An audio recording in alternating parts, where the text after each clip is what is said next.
the first thing I noticed that morning wasn't the sunlight or the smell of coffee. It was silence, the kind that presses on your chest. From my kitchen window, I saw the garage door standing wide open. My heart sank. For 20 years, that door had stayed closed every night. Edward used to joke that our Shelby T500 slept better than we did. But Edward had been gone for 8 months now. I set my cup down and walked outside. The air was cool and soft, the kind of morning he would have loved, gentle spring light. A hint of dew on the grass. My slippers brushed against the concrete as I stepped into the garage. Empty. The oil stain in the middle of the floor, where that car had rested for decades, was still there, dark and familiar. But the car itself was gone. So was the hum of Edward's old radio, the scent of leather and motor oil that used to greet me. It felt like the last piece of him had vanished overnight.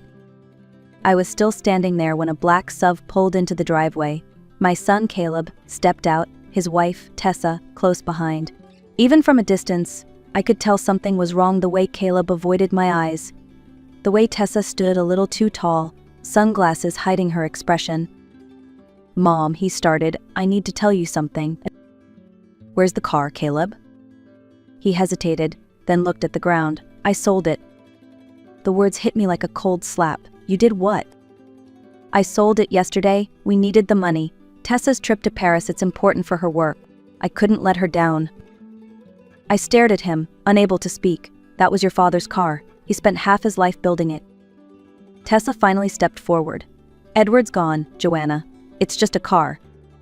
"Just a car." I looked back at the empty space, the tools on the wall still outlined in black marker, the journal still open on the workbench where Edward had left it. I felt the sting of betrayal and grief twist together. I didn't cry, not yet. I just whispered, "You had no right," and walked back toward the house. The phone rang early the next morning, cutting through the stillness of my kitchen. I almost didn't answer, it was too soon to face anyone, but something in me said to pick up. "Mrs. Foster," a man's voice asked. "This is Tom Garner from Garner Classics. I believe I have your husband's car." For a moment, I couldn't breathe. "Edward Shelby." "Yes, ma'am. Your son brought it in yesterday to sell. I think you should come by. There's something you need to see, something your husband wanted you to know." My heart started pounding. I grabbed my coat and keys and drove across town, hands trembling on the steering wheel. Garner Classics sat at the end of an industrial street, clean glass windows, rows of restored cars gleaming in the sunlight. A man in his 60s waited by the door, tall, gray-haired, his expression solemn. "You must be Tom," I said. He nodded. "And you must be Joanna. Edward talked about you all the time." I frowned. "You knew my husband?" Tom gave a small smile. "He saved me once. 25 years ago, I was about to lose everything, my garage, my house. No bank would help. Edward co-signed my loan when no one else would. I paid him back, but I never forgot." He led me through the shop until we stopped in front of a burgundy Shelby T500, shining under the lights. My breath caught. It was spotless, like Edward had just finished polishing it yesterday. Tom turned to me. 2 years ago, Edward came by and asked me to install a small hidden compartment behind the radio. Said it was just for you, in case something happened to him." He pressed the edge of the panel, and it clicked open. Inside was a sealed envelope with my name on it, a manila folder, and a small brass key. Tom stepped back quietly. He told me you'd know what to do when the time came. And just like that, I knew my husband had been trying to protect me, even from beyond the grave. I sat in my car outside the garage, the envelope trembling in my hands. Edward's handwriting was neat, steady, the same way he used to label every drawer in his workbench. For a moment, I couldn't bring myself to open it. Then I did. "Joanna," the letter began, "if you're reading this, I'm gone. I'm sorry for keeping this from you, but I had to be sure before I told you. I've been investigating Tessa for over a year. She isn't who she says she is." I stopped reading, staring at the words until they blurred. "Investigating Tessa? My daughter-in-law?" The letter continued. "Her real name is Linda Marsh. She's done this before, twice that I've confirmed. She targets men with aging parents and family assets. She manipulates them, convinces them to sell property or drain accounts, then disappears. I don't have all the proof yet, but I'm close. If I can't finish it, I trust you will." My hands were shaking as I unfolded the second item, the manila folder. Inside were photos photocopied documents, and notes written in Edward's tight script. 2 marriage certificates stood out first. Linda Marsh, a.k.a. Tessa Weston, married Mark Weston, Phoenix 2018. Linda Marsh, a.k.a. Tessa Powell, married George Powell, Tampa 2020. Next were newspaper clippings: local business owner defrauded by spouse, family loses life savings after home sale. Every story matched the same pattern: a new identity, a whirlwind romance, a sudden disappearance. I pressed a trembling hand over my mouth. Edward had been dying, and still he spent his final months protecting us. At the bottom of the folder was one more note in his handwriting. Tom knows everything. The key opens our safe deposit box at First National. There's something inside that will secure your future. Protect Caleb. He won't believe you until he sees it for himself. I love you. Always, Edward. I closed my eyes, whispering his name.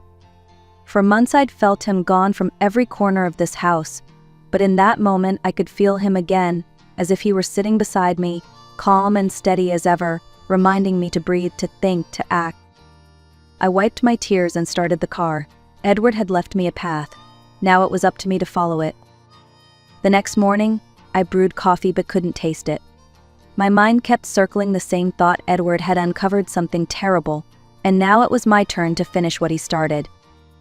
I sat at the kitchen table with the folder open, staring at the names, Mark Weston and George Powell, 2 men who had once loved the same woman my son now called his wife. I hesitated for a long time before dialing the first number. "Mr. Weston," I said when a man finally answered. "My name is Joanna Foster. I believe you once knew someone named Linda Marsh or Tessa." A long pause. Then a sigh. I was wondering when someone else would call. Mark told me his story. He'd met her at a charity event in Phoenix. She'd been charming, attentive, the kind of woman who made you feel seen. After they married, she began talking about his mother, how she seemed forgetful, how dangerous it was for her to live alone. Little by little, Tessa had convinced him his mother needed full-time care. "She found this fancy facility," he said quietly, "told me it was the best in the state. Only way to afford it was to sell my mom's house. I did. She moved my mother in, and 2 weeks later, she vanished. Took every penny. My mom died a year later, still asking when she could go home." I couldn't speak. My throat felt tight. After we hung up, I dialed the second number. George Powell answered on the first ring. His story was almost identical, different details, same ending. He sold his late father's repair shop at her urging. The money disappeared along with her. "She's smart," George said bitterly. "Studies you, finds your weakness, then turns it against you. Whatever she's doing to your family, stop her before it's too late." When I hung up, the kitchen felt colder than before. I looked around at the house Edward and I had built from nothing, every corner filled with years of work and love.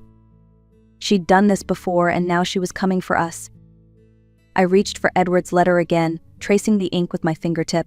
"Don't worry," I whispered. "I'll protect him, just like you wanted." That afternoon, I called the number written at the bottom of Edward's last note, Peter Collins. His voice was steady and low, the kind that made you trust him instantly. "I worked with Edward before he passed," Peter said when we met at a small diner near the hospital. "He asked me to keep an eye on Tessa just in case." We sat in a corner booth while the waitress refilled our coffee. Peter opened a worn notebook filled with details, dates, places, patterns. "She follows the same routine," he explained. "First, she builds debt, luxury trips, clothes, dinners, all to make her husband feel responsible.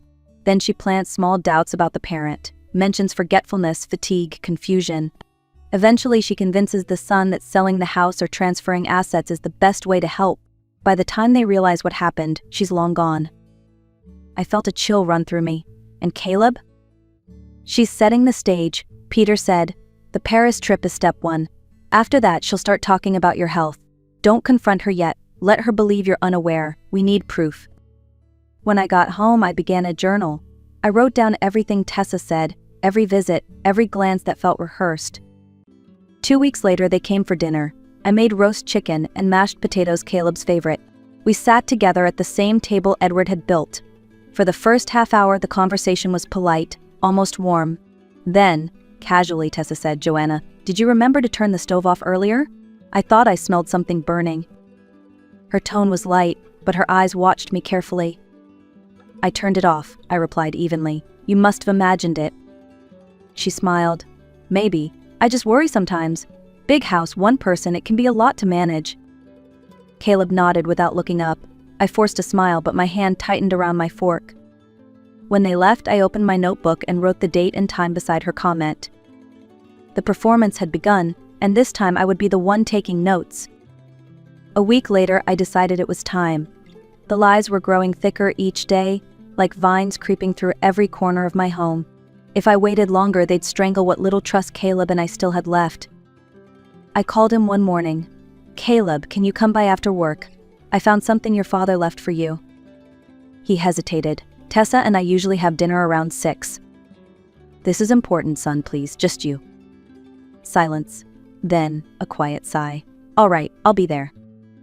That afternoon, I set everything out on the kitchen table. Edward's letter, the photographs, the marriage certificates, the folder of notes. When Caleb walked in, he froze. "Mom, what is all this?" I motioned for him to sit. "It's your father's work. He spent his last year uncovering the truth about Tessa." His face tightened. "Not this again." "Just read." Reluctantly, he picked up the letter. As his eyes moved down the page, his jaw clenched. When he reached the part about the other marriages, he shook his head. No, Dad was paranoid. He didn't trust her because she's younger, successful. He always judged people like that. "Your father was meticulous," I said softly. "He checked every detail. These are official records, Caleb. Call the men yourself." He stood, shoving the chair back. "I'm not doing this. You can't keep trying to destroy my marriage because you don't like her." I stayed calm.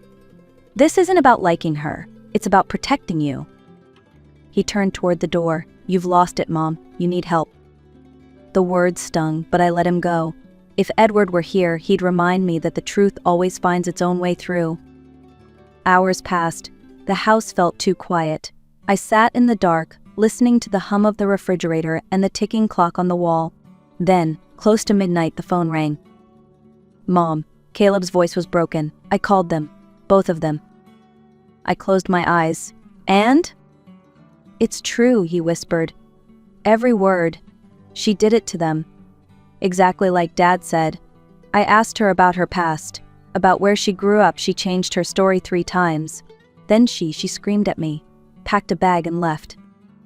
"Where is she now?" "I don't know. She won't answer her phone. I think she's running." For a long moment, neither of us spoke. Then I said quietly, "Come home, Caleb. We'll face this together." When I hung up, I looked toward the garage. The faint scent of motor oil still lingered there, as if Edward were standing beside me, whispering it's not over yet. The next morning, Peter called before sunrise. His tone was sharp, urgent. "We've found her. She's booked a one-way flight to Mexico City. Leaves at 6.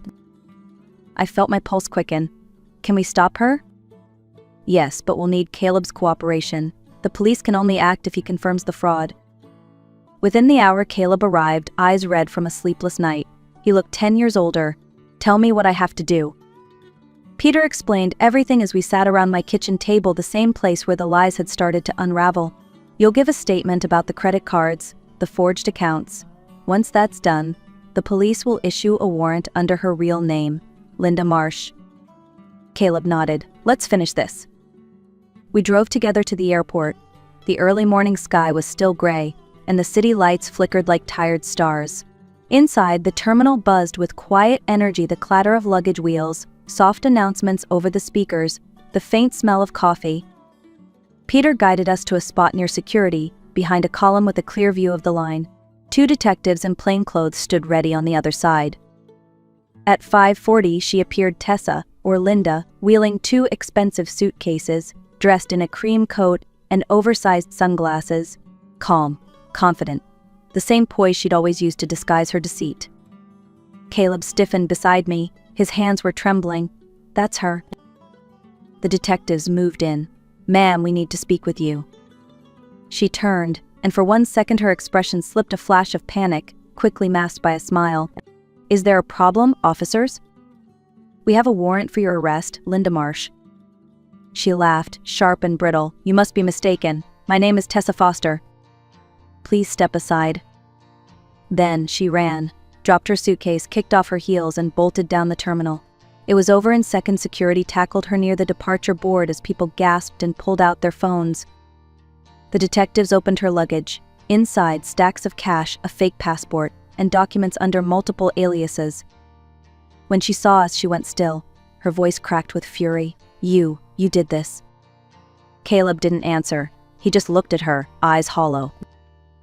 I stepped forward, my voice steady. "No, Tessa, Edward did. We just finished what he started." And for the first time, she had nothing left to say. 2 months later, the courtroom smelled of old wood and dust. Tessa, or rather, Linda Marsh, sat in handcuffs as the judge read her sentence.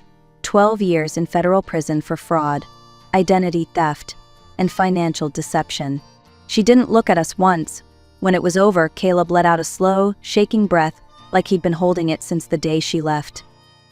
Life after the trial felt quieter, softer, like the storm had finally passed but left its marks. Caleb moved back into the house, taking his old room upstairs. The posters from his teenage years were still there, faded reminders of simpler times. He started therapy twice a week. Some days he was talkative, other days silent. I didn't push. Healing takes the time it needs. One morning, a deep rumble echoed from outside. I looked through the kitchen window and froze. The Shelby sat in the driveway, its burgundy paint gleaming in the sun. Tom Garner stepped out, smiling. "Thought you might want her back where she belongs," he said.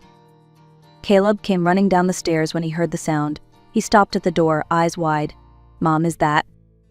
"Your father's car," I said softly. Tom handed me the keys. "Edward built this for you both. It was never meant to leave your family. I just kept it safe." Caleb stared at the car, his voice breaking. "I don't deserve it. I sold it for a trip that almost destroyed everything." Tom shook his head. "You were a victim too, son. Edward knew that. That's why he prepared all this, to protect you as much as her."